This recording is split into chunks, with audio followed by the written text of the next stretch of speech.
अच्छा, ऐसा धोखा हमारे साथ किया, भोगोगे तुम। ये जो निकलता है ना, भोगोगे, ये अकाट्य होता है। क्योंकि किसी का भी हृदय, मान लो किसी भी जीव जंतु को आप कष्ट दें और उसका हृदय आह भर जाए, तो वो आह वज्र की लीक है, तुम्हें भोगना पड़ेगा। वो आह किसी की ना लेना जिंदगी। कोई ऐसा कोई आह भर करके कह दिया तुम समर्थ हो, हम तो कुछ कर नहीं सकते, और अंदर से दुखी, फिर तुम्हारी सामर्थ्य काम नहीं करेगी, मिट्टी में मिला देगी। ऐसा नहीं कि आप जो कर रहे हैं कोई देख नहीं रहा, कोई हिसाब किताब नहीं, जो कर रहे हैं अवश्य में भोक्तव्यम, बहुत सावधान।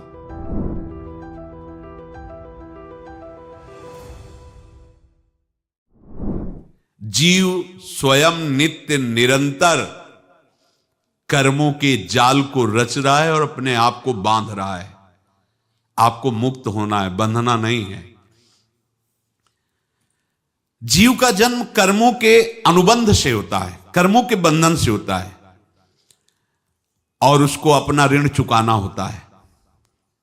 कर्मानुबंध ये बहुत सूक्ष्म विषय है।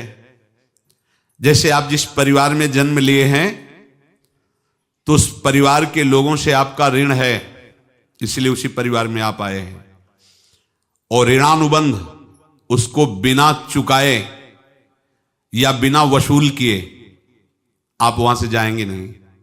आपको लेना है तो वसूल करना है, और देना है तो चुकाना है। ये पूर्व के जन्मों से निश्चित किया गया है।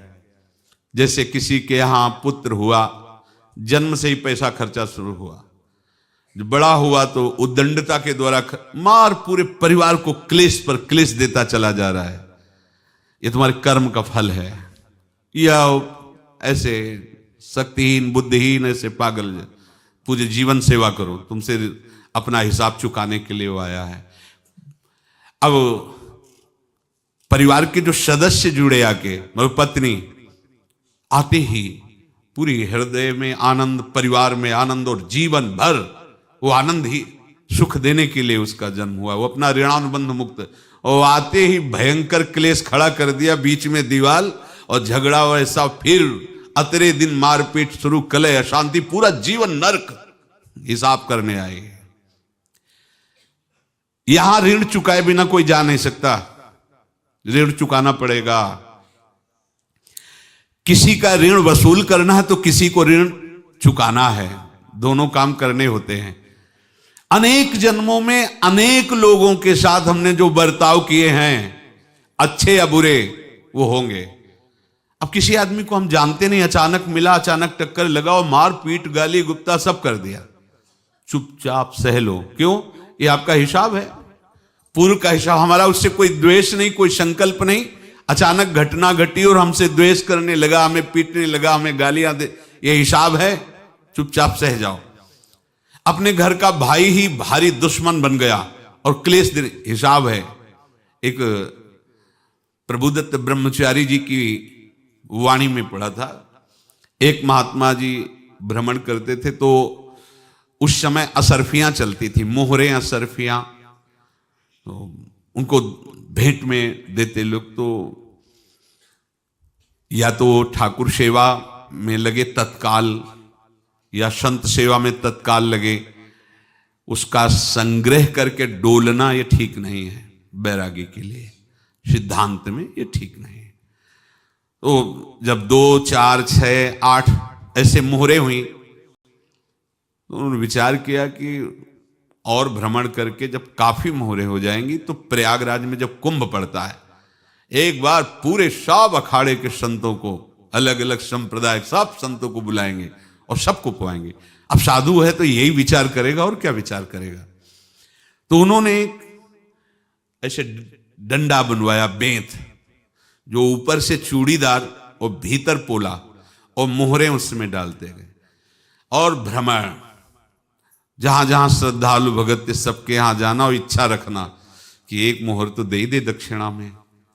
कामना कोई भी हो वो बांधती ही है, ध्यान रखना। इसीलिए प्रभु जो चाहे वो करे, अपनी चाह नहीं रखनी चाहिए, अपनी चाह प्रभु की चाह में मिला देनी चाहिए। धीरे धीरे वो छड़ी भर गई। भ्रमण करने वाले महात्मा चूड़ी लगाई, इंतजार करते रहे। जब प्रयाग का कुंभ पड़ा तो चले। तो रास्ते में एक गांव में पूछा जाता है, जैसे कहीं रुको कि कोई श्रद्धालु ऐसा है जो संत सेवी है। तो कुछ लोगों ने बताया, हाँ एक परिवार है बहुत संत सेवी है और आपको मिलाते हैं उनसे। आइए महाराज, घर में रुका। खूब अच्छा हलवा पूड़ी पवाया और जो घर के मालिक थे चरण दबाए। चरण दबाते दबाते उनकी दृष्टि पड़ी उस डंडे पे। इतना मोटा और ऊपर से कुछ चूड़ी सी भी नजर आ रही, इस डंडे में तो कोई रहस्य है ही है। अब महात्मा जी को खवा पिला के सुला दिया। महात्मा जी जब सो गए तो पत्नी से धीरे से कहा, वो डंडा लाओ बाबा जी का डंडा। वो चूड़ीदार जो ही खोला पलटाया तो सैकड़ों मोहरे। ऐसे संत रोज पधारे भगवान, तुम आनंद हो जाए फिर क्या। पत्नी से कहा, नाप के कंकड़ लाओ। वो तो महात्मा जी तो खाए खीर पूड़ी, आराम से सो रहे। रात में पूरी प्लानिंग करके उसमें कंकड़ भर के चूड़ी लगाकर सिराने रख दिया, सारी मोहरें हटा ली। महात्मा जी आराम से छड़ी उठाए तो वजन पक्का। वैसे बड़े लोग चतुर होते हैं, पर ये नहीं जानते कि कर्म कितना भयानक होता है। और उनकी कोई संतान नहीं थी, पर धन में इतना प्रेम उनको था। बहुत सावधान। साधु महात्माओं के पास जो अर्थ है, गृहस्थी अगर आता वहीं से है, पर अगर उसको जोर जबरदस्ती या किसी छल कपट से, तो वो उसका विनाश ही करता है। आज तक का प्रमाण है। अब उनको ये भाव पता नहीं होगा, या पता होगा तो लोभ के कारण वो उसको मान नहीं पाए होंगे। महात्मा जी गए प्रयाग में, किसी अखाड़े पर रुके और वहां प्रार्थना की कि कल जो है संपूर्ण अखाड़ों का निमंत्रण किया जाए और सब संतों को भोग पवाया जाए और उनको दक्षिणा भी दी जाए।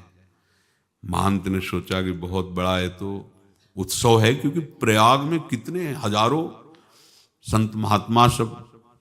तो उनका महाराज बोरों इसमें चीनी और टीनों घी लगेगा, सब व्यवस्था। बोले आप मंगाइए, एक एक हिसाब हम करेंगे, हमारे पास सब व्यवस्था है। बोले कुछ तो पहले दे दो, वो इकट्ठे देंगे हम। उनको था कि अगर हम छड़ी खोला और दो चार मोहरे दी, किसी को पता लग गया तो गड़बड़ हो सकती। बोले हम भंडारे के समय आखिरी में सब कुछ आपको दे देंगे। ठीक है। वो अपने पास से पैसे लगाकर खूब जितना सामग्री सब लाए, लाखों की, और सब संतों को निमंत्रण कर दिया। संत जन निमंत्रित हो गए, भंडारा बन रहा है। तब वहां के महंत है और उनका देखो भंडारा भी बन रहा है, संतों को निमंत्रण। अब आप अर्थ की व्यवस्था कीजिए, क्योंकि इतनी बड़ी हमारी सामर्थ्य नहीं थी जितना हमने किसी तरह हमने व्यवस्था की। अब मुझे अर्थ चाहिए, तभी आगे की व्यवस्था बढ़ेगी। संतों को दक्षिणा देंगे और जिनसे अर्थ लिया उनको दे। देखो रसोई बन गई है सब। उनका छत में विश्वास नहीं तो ये अभी चूड़ी खोली। उनको तो था ना कि मोहरे हैं, कंकड़। तो जैसे कितना उनको सदमा लगा।